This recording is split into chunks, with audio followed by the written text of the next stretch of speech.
Well, I guess you can show off a really cool illustration of an African cape or crested porcupine. Yeah. There's also, like you said, the Indian porcupine. So there's different subspecies of that particular porcupine. This one probably comes from Africa. Hard to tell because it's a sketch from like an old book from many, many, many years ago.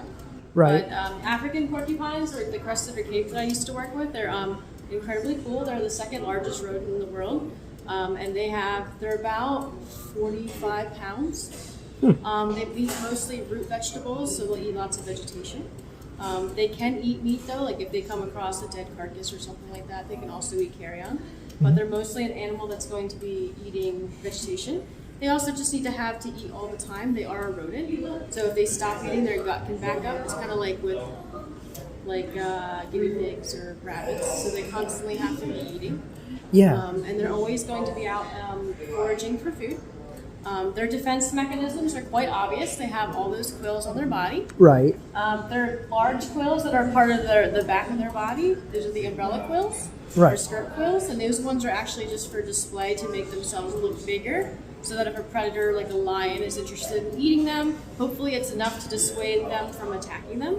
But if a lion should, they actually have these really strong tail rattle quills, and those ones can rattle together. They're really long and hollow, and those are the ones that usually they use for defense. Now, these do not have barbed quills. These are an old world porcupine. Yeah. So these guys don't have little barbs on the end.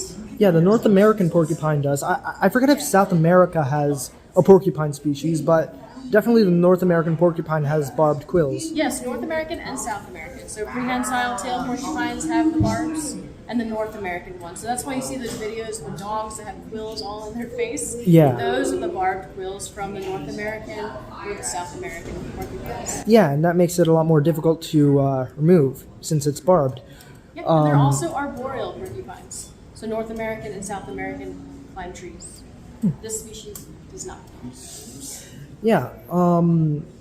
So they're rodents. So do their teeth also grow indefinitely until they start chewing it? Okay. Yeah, so they're always going to be eating, but they're always going to be chewing on wood to keep their teeth ground out. Yeah, because otherwise they continue to grow, just like a rabbit or any other rodent.